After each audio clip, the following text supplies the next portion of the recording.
Okay, good morning.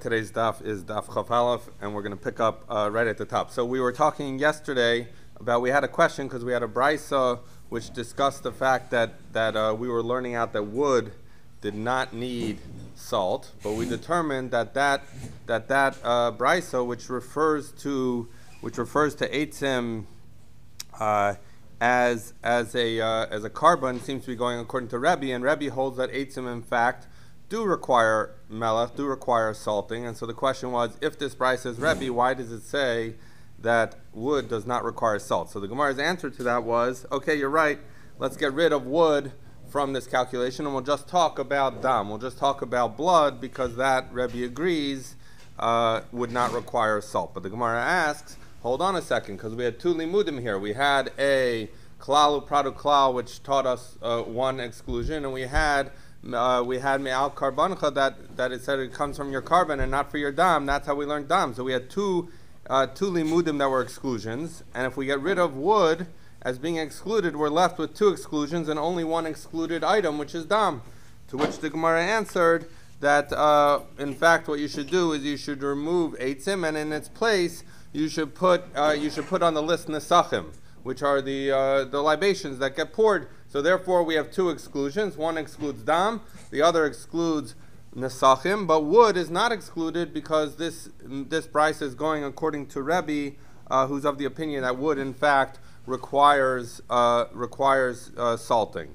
Now the Gemara proves right at the top line of Chaf Aleph, the Sanya, we see a brisa, as Rashi points out, that wine, the yayin, the yayin ain't toyin melech, that nesachim, in fact, in other words, we're saying nesachim should be excluded, and so the Gemara is bringing a brisa that shows you an opinion that nesachim, that wine, are excluded. The Sanya, because we learned in a brisa, aval hayayin v'hadam v'ha'etzim ha'ktoris ein tunim melech. But wine, which is the nesachim, and dam, blood and wood and the ketores, all these things do not need salting. Now the Gemara is going to try and figure out, who is this? Mani, who is this brisa going according to? It's true you found a brisa that says wine does not need nesachim, but Rebbe, if you're going to tell me that it's Rebbe kashe eitzim, so you have a problem, because Rebbe is of the opinion that eitzim in fact needs to be salted, and this brisa says that wood does not get salted. So Rabbanan, if you're going to tell me it's Rabbanan, kashe ketores, I have a problem, because on yesterday's daf on Chaf, when we were listing all those things, levona that comes by itself, and levona with the vazichin, and the minchas koyanim, and the minchas koyim mashiach, and the minchas nesachim, all these things, we also listed in there ketores, and we said ketores, because it has wood and or something that else is obligated to come along with it, which we said was wood, so because the ketores requires wood, so therefore it does get salting according to the Rabbanan on Chaf Amud Aleph. So this brisa which says that ketores does not require salting doesn't seem to be going according to the Rabbanan either. So the Gemara says, Hai Tanahu, it's a different Tana, it's this Tana, this Sanya, because we learned in a brisa, Rabbi Shmuel ben Rabbi Yochanan ben Broka Omer, that Rabbi Shmuel ben the son of Rabbi Yochanan ben Broka, is the one who this brisa is going according to, because what did he say? He said, if you remember, one of our exclusions, which we talked about yesterday, was the klal u'pradu klal.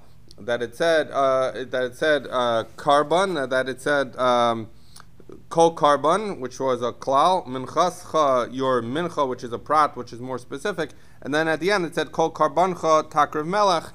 So again, it was a klal. So we learned that the klal u'pradu klal, in what we learned yesterday, was excluding something that obligates something else to come along with it, i.e. wood. So anything that required, that got burnt, that needed wood brought to the mizbeach, that was excluded.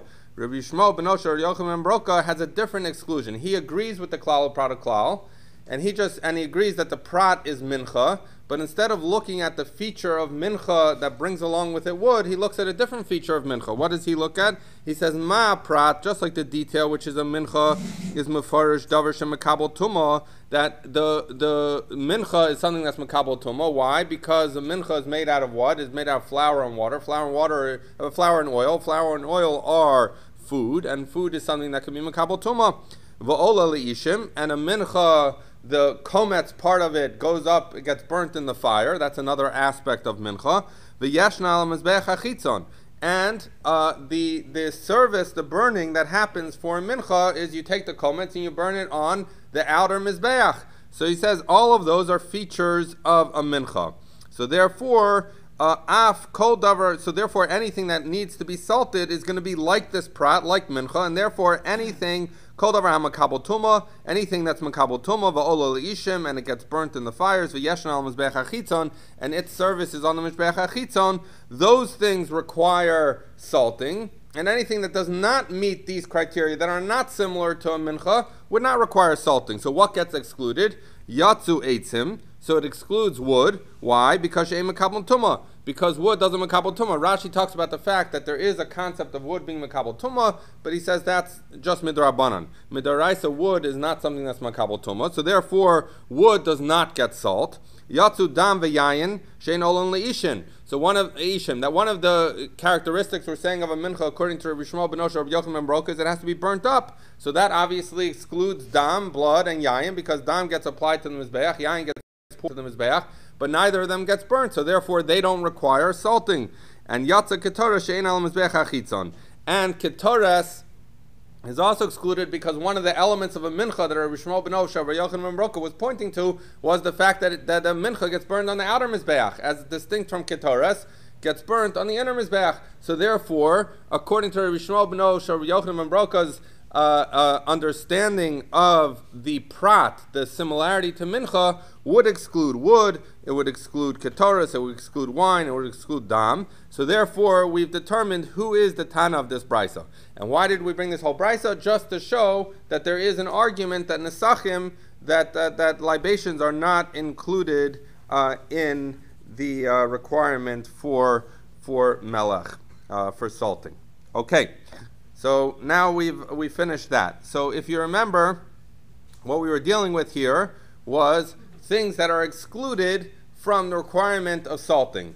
And we brought, as we discussed, most of the time we were going along the concept that it excluded wood and it excluded dam, right? We said from the klal of prat klal and from the limud, and we had a pasuk, al kol karbancha, which said, your carbon but not your dam. So therefore, we had a pasuk that was telling us that dam did not get salting. The Gemara asks a very basic question. The Gemara says, "Elataima demia takra ledam." So he's saying, you're telling me the reason that we don't require salting for blood is because the Torah gave us a special exclusion. The Torah gave us a miyah to tell us why dam doesn't get salting. The Gemara says, forget that. Halav hachi. So you're saying halav hachi. If not for that, havamina dam liboy melech. So, but you're saying if not for the fact that the pasuk tells you that blood doesn't get salt, you would think that blood does get salt? He says, but we have a more fundamental problem. Kiven de molche, nafik lemi Torah's dam. Once you salt it, if you're going to tell me that your havamina is, if not for the pasuk, I would think that you're going to salt the blood. If you put salt in blood, you disqualify the blood for being a carbon. And so, of course you wouldn't put in salt in the dam. So why do you need a pasuk to tell you that? Logic would tell you that, because if you put in salt, you no longer have a carbon. Why? The Amr Zeira Amr Rabbi Chanina. Zeiri says in the name of Rabbi Chanina, Dam shebishlu einon over alav. So he says a blood that is cooked, you're not over for eating that blood. And I'm just going to continue for a moment, and then I'll explain. Rabbi Yehuda Amr Zeiri. Rabbi Yehuda says in the name of Zeiri, Dam shemolchu einon over alav. He says, and not only that, but blood that gets salted, you're not over. Those are the two important things for our sugya. I'll get back to them in a minute, but let's just finish the brisa because it has a third point that's less applicable to our sugya. Rabbi Yehuda didei Amar.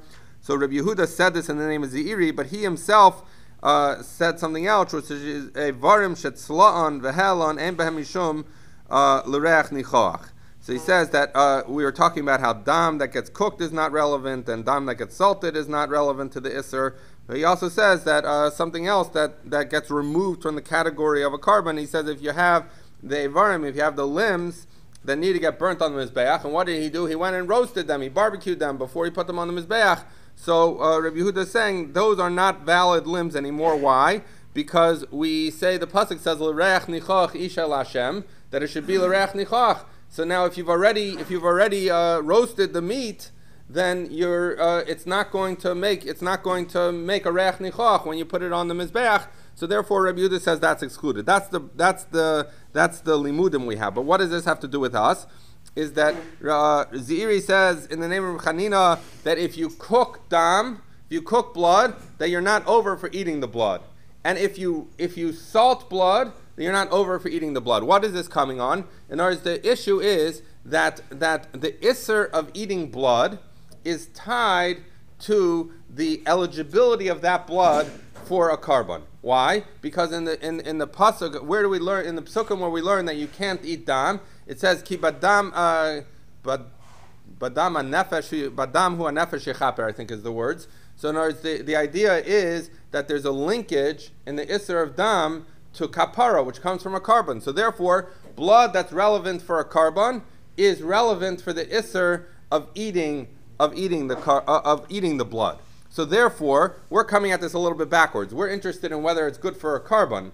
They're talking about the fact that they're saying it's you're not over on the isser for eating blood, but those are linked. So the reason you're not over for the isser of eating blood when you cook it or when you salt it, Rashi points out why is salting relevant, because salting is considered to be a form of cooking.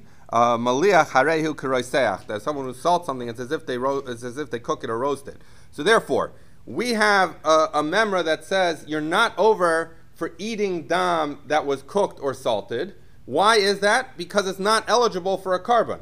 And there's a linkage between the isser of eating dam, of eating blood, and eligibility for a carbon. So what do you see? We see from the fact that you can't eat, that you're allowed to eat this dam that's cooked. So I see that it's not eligible for a carbon. So what do you see? You see that salted blood cannot be used as a carbon. And if you were to eat that blood, you would not be over for eating blood, or you would add a lot of discussion on that in the Mefarshim. You at a minimum, you're not chayav kares for eating that blood when it's salted. So therefore, what do we come out with? We come out with a question. We were saying that we need a pasuk to tell us that you don't have to salt the blood.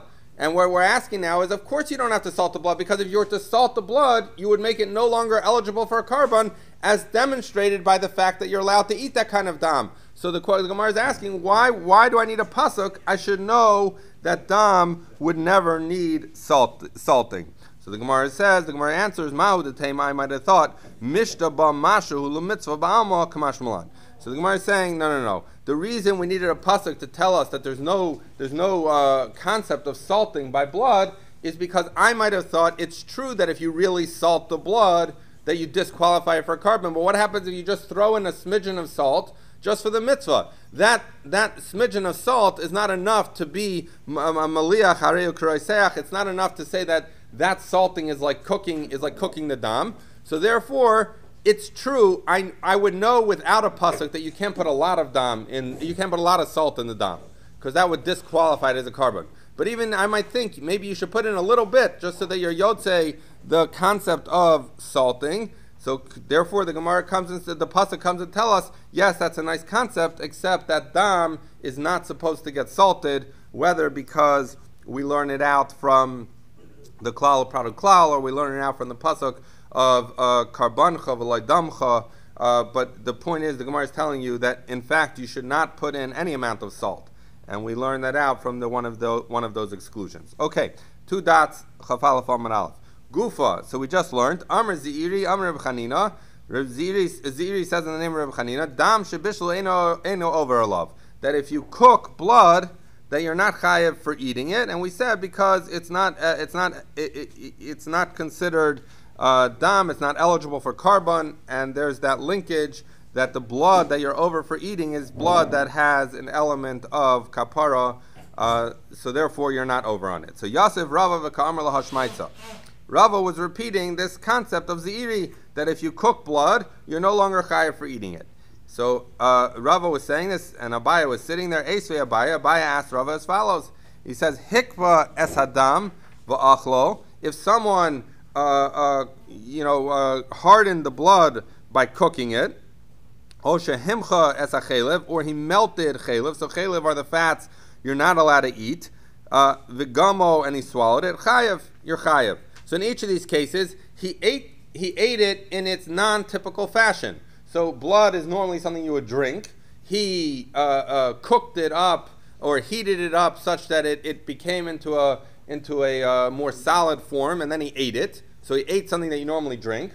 Conversely, in the case of chelev, fats are normally something that someone eats, and what did he do? He melted it down and he drank it. So the question is, are you chayev? And the Brisa says chayev, so you're chayev. So what's the problem? So it says here that if you heat up dam to make it hard and you eat it, you're chayev. Zeiri said that if you take dam once it's been cooked, you're not chayev for eating it. So we have a stira, we have a brisa that seems to negate Zeiri's halacha. So the Gemara says, lo kasha, kansha hikva ba'ar, kansha hikva b'chama.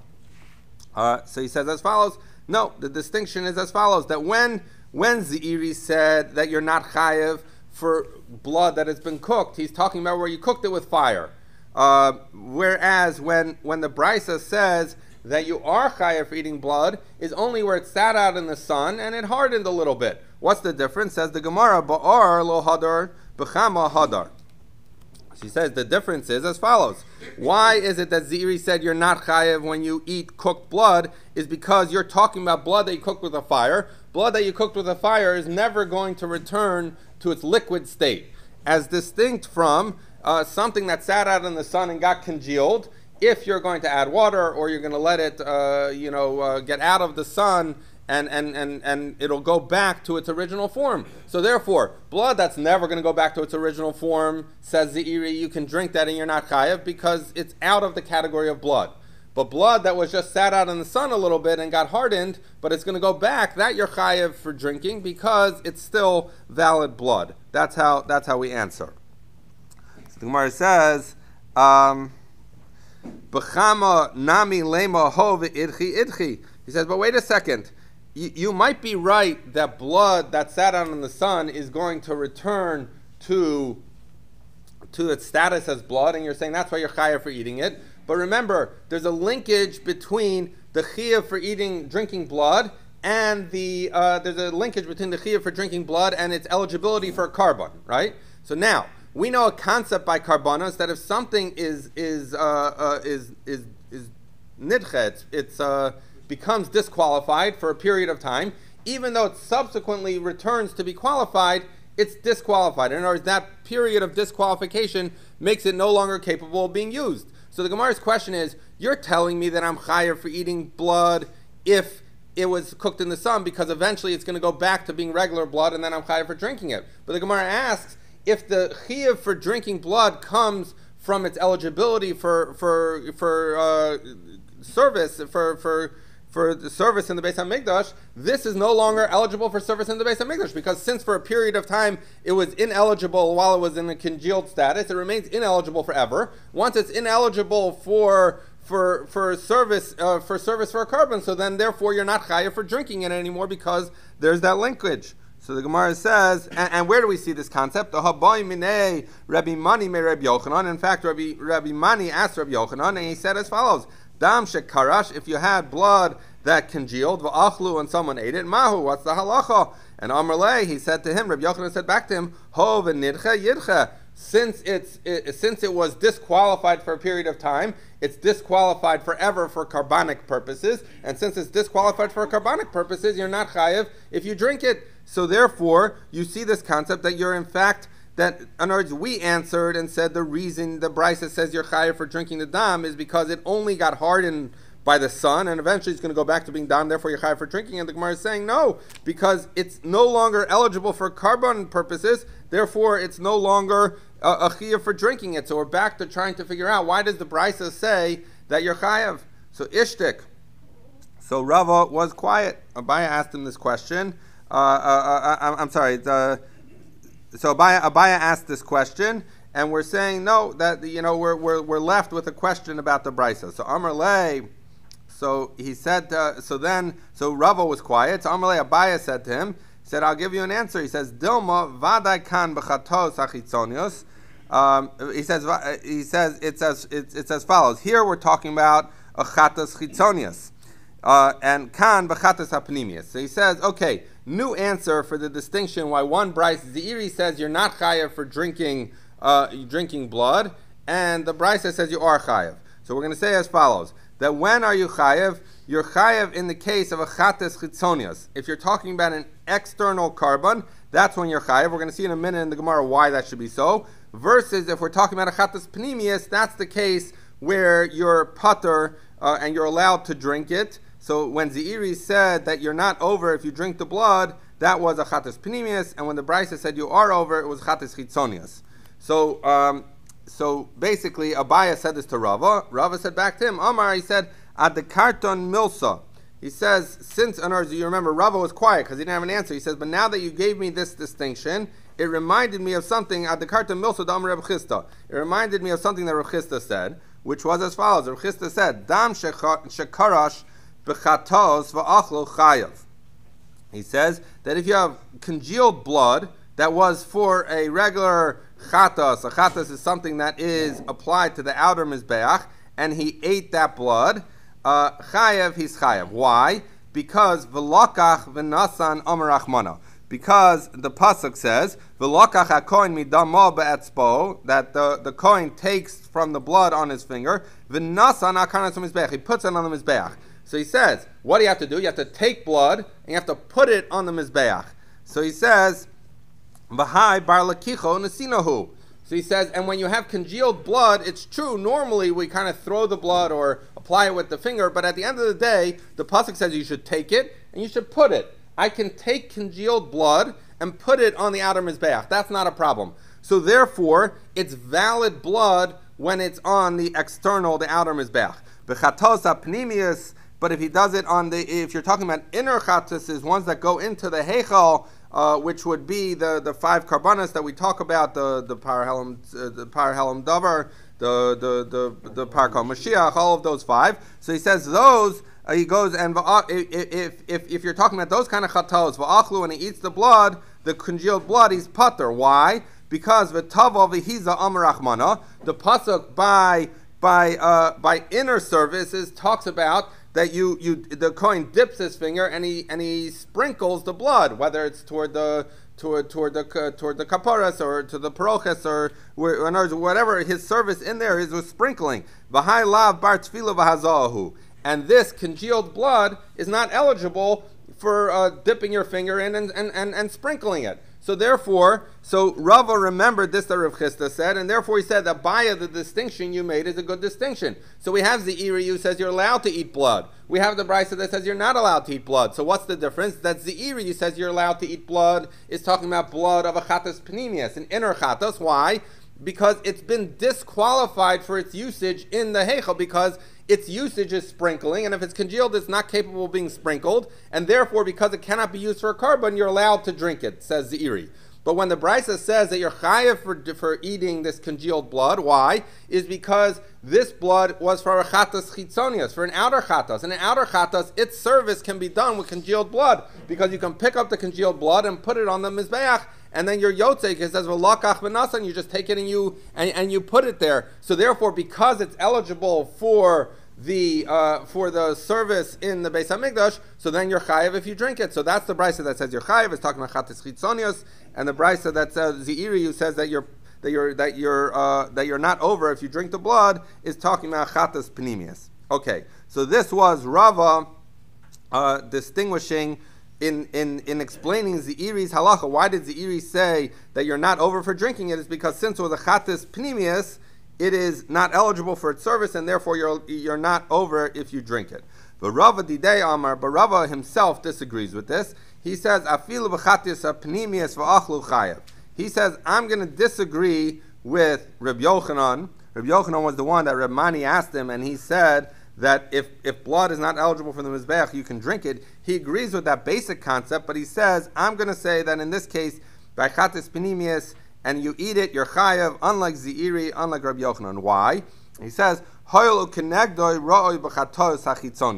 he says, because congealed blood is still ra'i for Beis Hamikdash service. Why? Because you could use it on the outer mizbeach. So the difference between Rabbi Yochanan and Zeiri on the one hand and Rava on the other is that Zeiri and Rabbi Yochanan were looking at it in each particular case. I have here dam of a chatas panimius. Since I cannot sprinkle it, so then it's not eligible for Beis Hamikdash service, and therefore you could drink it. You're not going to be over.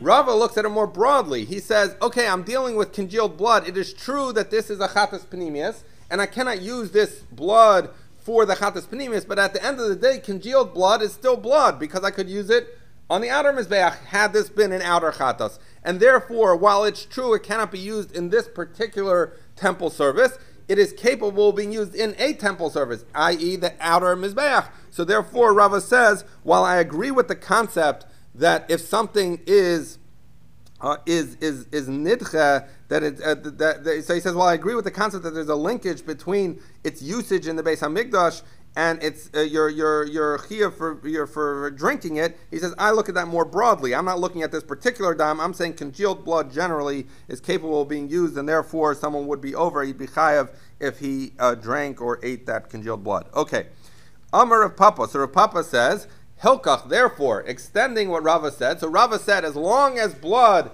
in congealed form is being capable of being used anywhere else in the Beis Hamikdash, so then you're chayav for drinking it. So it says Rav Papa, therefore, dam chamor shekarish v'achlu chayav hoylu kenegdoi roi b'chatos chitzonis. He says, even if you had donkey blood that had congealed and you ate it, you're chayav. Why? Because it could be used as a chatas chitzonis. Now, mind you, congealed donkey blood has two problems. One is that you're not allowed to bring donkey blood ever, and it's congealed, which in many instances, for example, chatas panimius, you would not be able to use it. But Rav Papa is saying, by extending Rava's concept, if I have congealed blood, the fact that it's congealed doesn't preclude it from service, and it's still blood, and since there's other kind of blood that can be used in the mizbeach, so then, therefore, this is similar enough to something that can be used on the mizbeach. And if someone were to eat congealed donkey blood, they would still be chayav, even though congealed donkey blood itself cannot be used in any place in the Beis Hamikdash. But since there's blood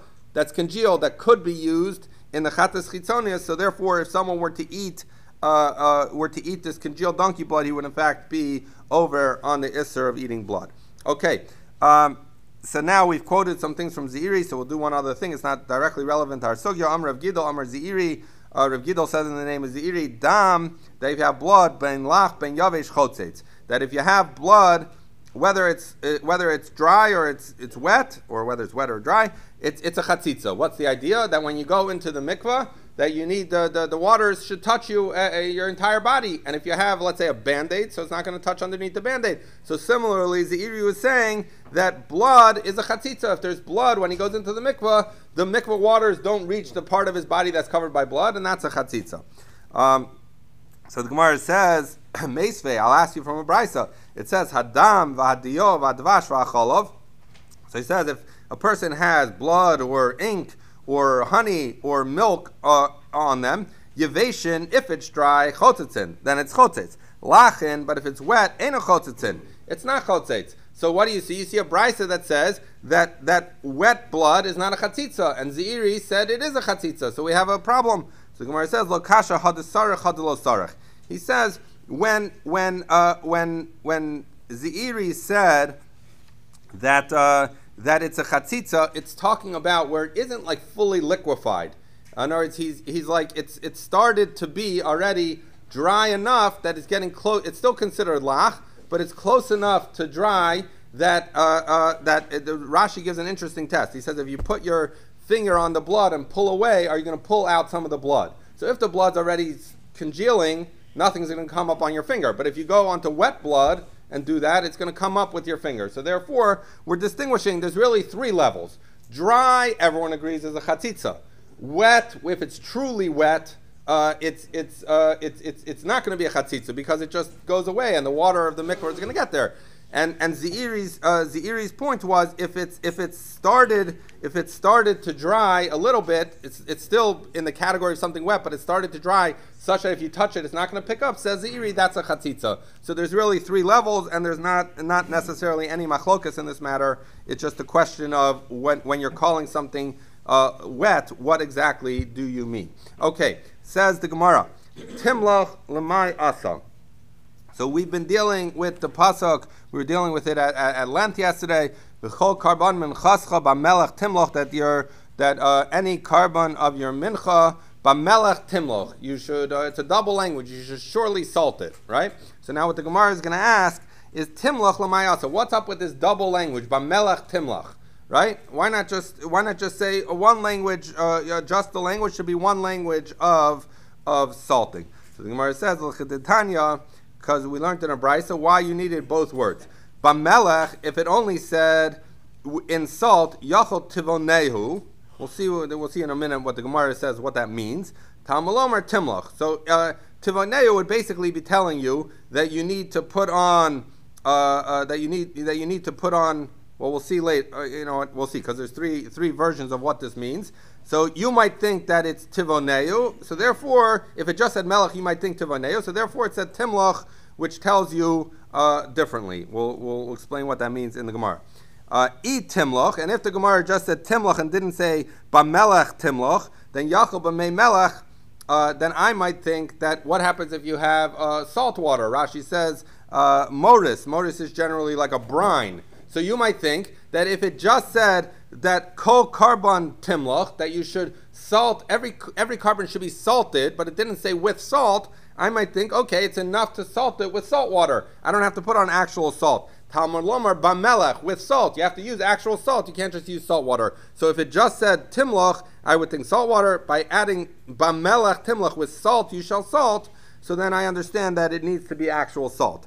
Continues the pasuk. So if you remember, that was the first part of the pasuk. Then the next part says, and that you shouldn't end or cease the covenant of salt, the covenant with Hashem of salt from on your mincha. So now the Gemara says, what does that mean? That you shouldn't end or cut off the salt. We say he says Havai Melech Sheino Shavesas. So he says that really you're supposed to bring salt that never stops. Ve'zu Zu Melech Sedomis. So he says you should bring salt that never stops. What kind of salt is that? That's Melech Sedomis. So now when it says Melech Sedomis, it's a reference to the Yam HaMelech, to the Dead Sea. Why? Because there, first of all, what's the connection Dead Sea and Sodom? Because we say that was where Sodom was there. It turned into the Yam HaMelech. So, and the idea is not specifically salt from there. It's any fine salt. We talk about Melech Stomis is the reason why you do Mayim Achronim. But in any event, so the point being is that you should use salt that doesn't rest. What does that mean? It doesn't rest because the Yam HaMelech is constantly producing salt on its shores. Okay, so that's why it says v'lo the idea is something she'enu shavesas, something that doesn't stop producing, that i.e. the salt you use on the mizbeach should be this kind of salt, melech sedomis. It says the Brisa continues, U'minayim shem lo matzah melech sedomis maybe melech istrokanis. So he says, and how do I know that if I can't find melech sedomis that I should bring melech istrokanis, which is a thicker kind of salt? Talmud lomar takriv. Takriv kolshu. So he says that you should, if you don't have this kind of salt, to bring any salt that you do have. So that's why the pasuk says v'chol karboncha takriv melech. That's the end of the pasuk. That and on all of your karbonis you should be makriv melech. He's saying bring it even if it's melech istrokanis. Takriv, the pasuk takriv, we also learn mikol makom, if it comes from any place. Rashi says even from chutz laaretz. Takriv v'afilu b'Shabbos, that you should bring it even if it's on Shabbos. Takriv, you should bring it v'afilu b'tumah, even if it's tumah. Why? Because we're talking about karbanos tzibur that are brought in the Beis Hamikdash. So karbanos tzibur are dochad Shabbos, and karbanos tzibur are dochad tumah, because we have hutra tumah hutra b'tzibur. So therefore, we learn out from those things. We'll see if I have time at the end. It's there's a question that all of the Achronim and some of the Rishonim deal with, is the kasha of the Rashba, which is what's the problem with salting? What's the problem with salting? It's meat. It's meat. And as we're talking about salting karbanis, that's not a form of ibud, of tanning, which is the salting that's also in the Lamatas Malachas within the Hilchos Shabbos. So there's dozens of answers. So we have some of them, but we'll see if we have time at the end, maybe. Okay, so says the Gemara. So this was the Brisa. So the Brisa started and saying, why did it need to say? In other words, had it only said Bamelech, I would think Tivonehu. Therefore, it had to say Timlach. So now the Gemara says, what does this mean, Tivonehu? So I'm Rabbi Bar Ula, Hachi Kamer. This Rabbi Bar Ula says, it's saying as follows. Yachol yizbonenenu keteven betit. I might think that you have to be yizbonenenu when it says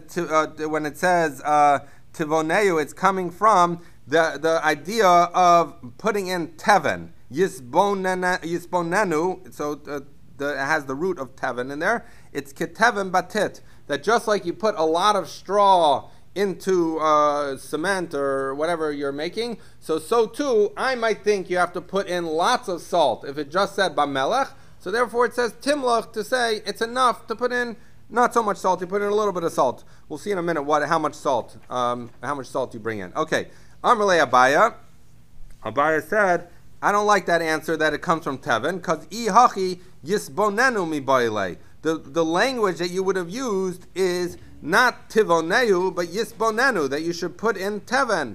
So I don't like that explanation, yisboneu. So Elam Abaya says, I'll give you my own answer. Yachol, I might think, yasenu kebinyan. So that what does it mean when it says tivoneu? That I might think tivoneu, it would be that it comes from bona, from building up. I might think you need to build it up, which means you need to put on layers of salt. Rashi says, shura al shura. You have layer on top of layer. So therefore, if it only said bamelech, I might think you have to build up a lot of salt. Therefore, it said timloch, that you only have to put a little bit of salt. Now we have Rava doesn't like that. Amalei Rava ihachi. You asked a question on Rabba Bar Ula. So you asked the question saying that that's the wrong grammar. I'll ask the same question on you. Ihachi yivnenu mi baile. The language, if it's coming from a language of building, it should say yivnenu. So he says, Elam Rava. Rava says, I'll tell you what it means. And Rava's explanation is the opposite, actually. He says, Yachol tivonehu. He said, tivonuhu. Instead of tivonehu, it's tivonuhu. Tivunahu, or whatever. So the Gemara says, okay, what did you help my tivunahu? So Amar Ravashi, Yachol yitombo tam kibina. He says that what does it mean? Tivunahu is the idea that tivunahu would be coming from a language to put into someone some bina, some wisdom. What is that? The idea is a little bit of wisdom goes a long way, right? And so therefore, that's the language it's coming from. So I might think that if it just said bamelech, I might think tivonuhu, that it's like putting wisdom into someone, which is you just put a little bit in, and that's enough. Talmud Lomar, therefore it said timloch, bamelech, timloch, to say no, you have to put in a lot of salt. So the first two versions were saying, I might think you have to put in a lot of salt, comes timloch to tell you, no, you only have to put in a little bit of salt. The third version, Rava's version, is I might think you could put in just a little bit, actually have to put in a lot. Now, this is the question, actually Howard Friedman asked me this yesterday, but Ketzad Uose, he says, what does he do? How much salt do you need to put in? So he says, maybe ha'ever, you bring the limb that you're trying to salt, v'nosin olav melech, you pour salt on one side, v'chozer v'hovcho v'nosin olav melech, and then you just put some salt on the other side, umaleu, and then you could bring it up. So you basically sprinkle salt on both sides of it. Amar Abaya v'chein l'kedera. Abaya says, so too for kedera, for cooking, sometimes you have meat, you need to salt the meat. How do you salt the meat? You put salt on this side, put salt on the other side, and you can cook it. Amud Beis. Taner Rabbanan. So he says, melech shal gabe ha'ever mo'alimbo. So he says as follows, that let's say once you have salt that's on top of a limb, that at that point you're chayev for me'ilah if you benefit from that salt. So meaning you take aver, you put salt on it. If you then benefit from that salt, there's me'ilah there. But if you're talking about salt it's really talking about used salt that's on the ramp or on the head of the mizbeach. We're going to see in a minute in a brisa that there was 3 places that they used to apply salt. 2 of them, one was the ramp and one was the top of the mizbeach. So if there's already used salt over there, ein mo'alimbo, you're not over on me'ilah.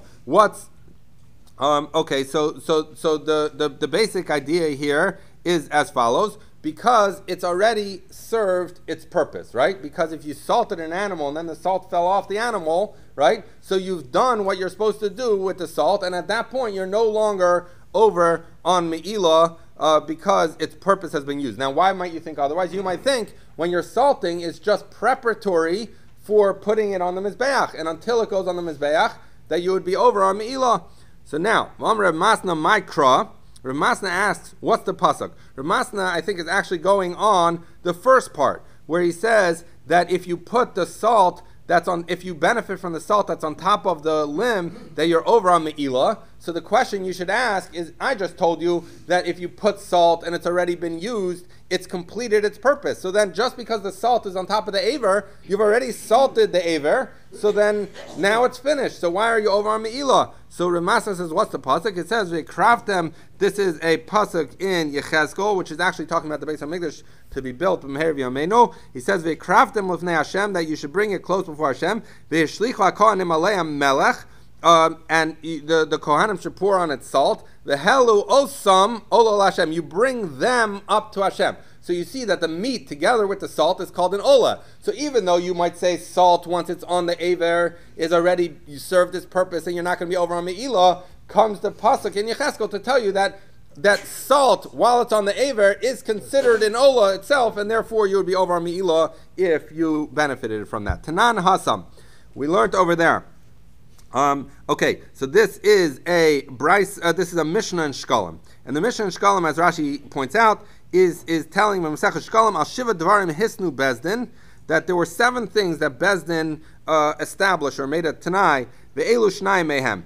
2 of them are the ones that we're going to quote here, which is Ala Melech Ve'ala Eitzim Shel Kadesh. So Rashi says that when you have salt or you have wood, what was something that Bezdin was masna sheyu kohanim neusim behen, that Kohanim can benefit from the salt in the of Hekdesh and from the wood of Hekdesh. Now Amar Shmuel said, Lo shanu ela lekarbanam, aval achila lo. So Shmuel said, when did we say that they can benefit from the salt of Hekdesh? Is only for their karbanos, but not for their eating. Okay, so that's the memor that we're going to be addressing right now, Shmuel's comment.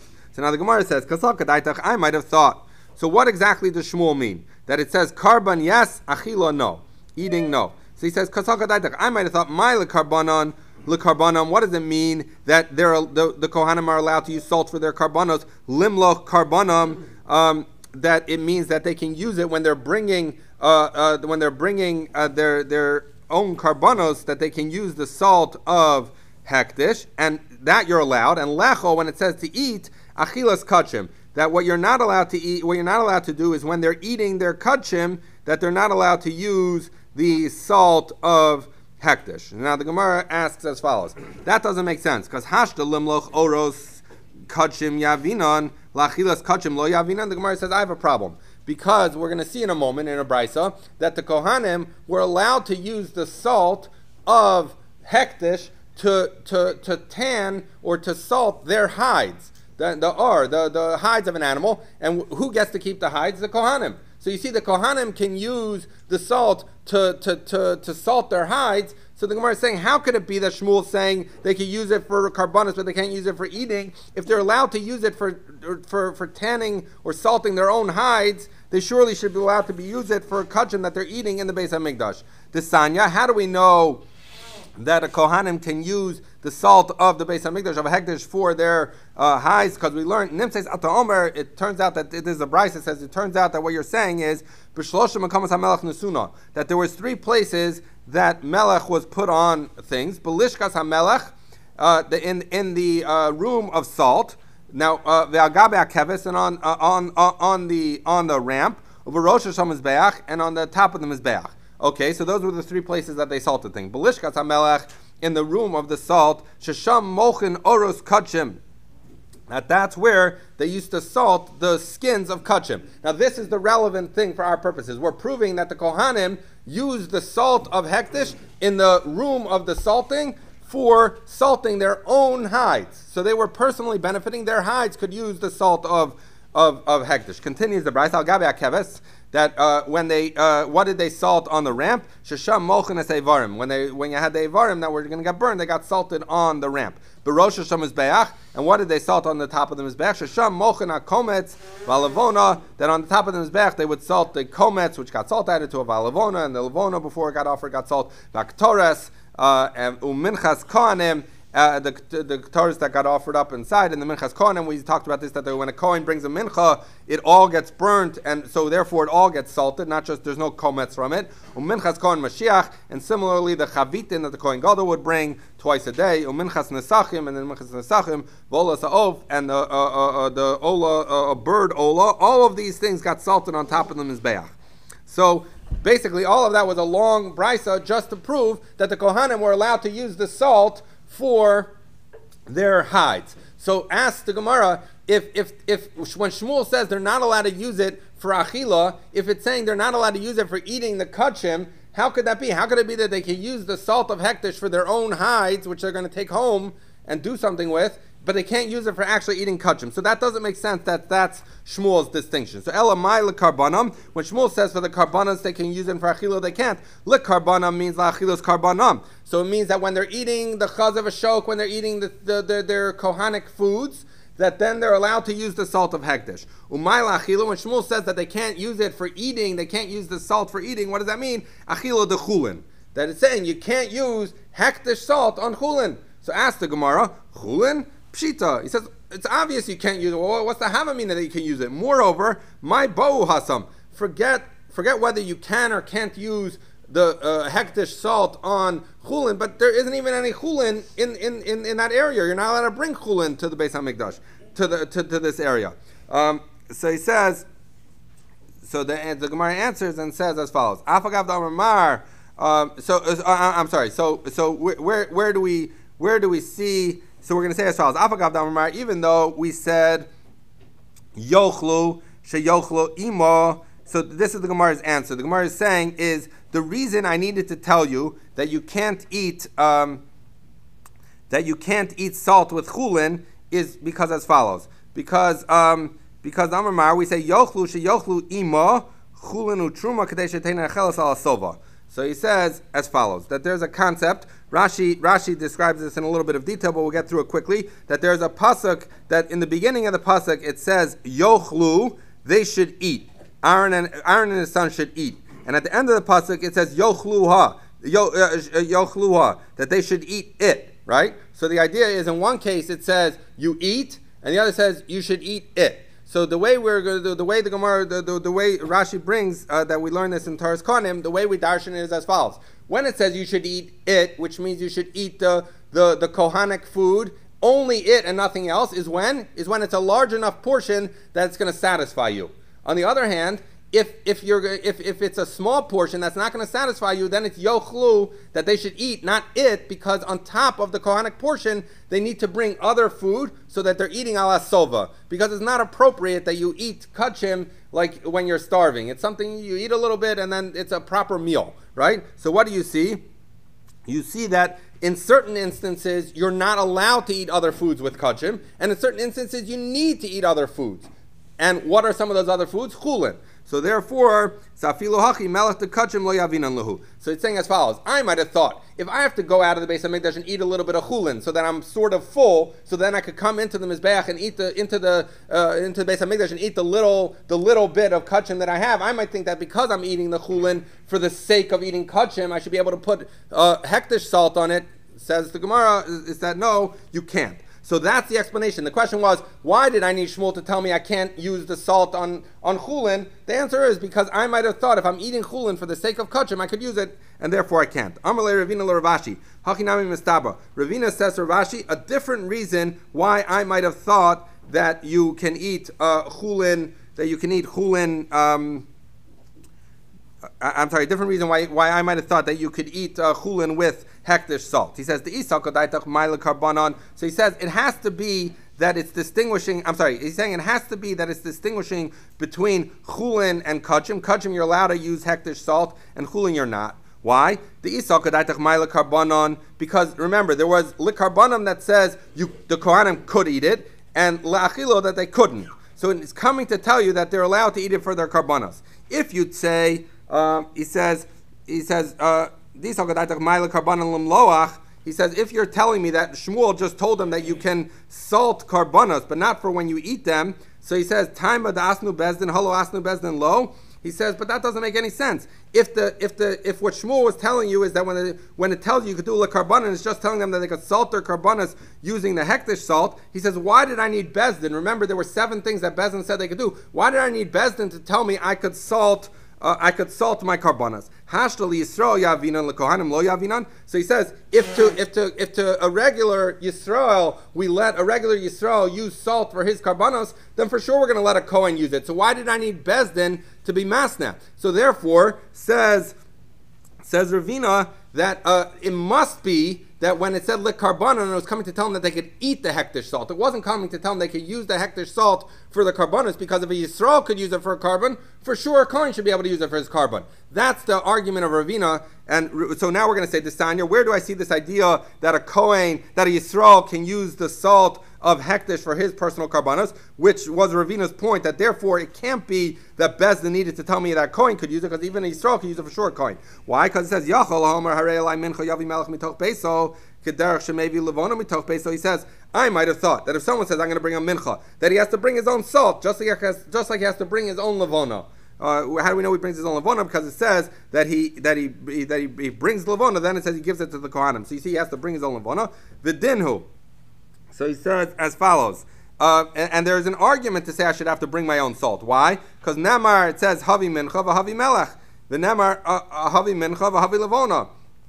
So he says, just like it says you should bring a mincha and you should bring salt, it also says you should bring a mincha, you should bring a levona. Ma levona mitoch beiso. Just like we see, as I just said, that levona he has to bring from his own house. Af melech mitoch beiso.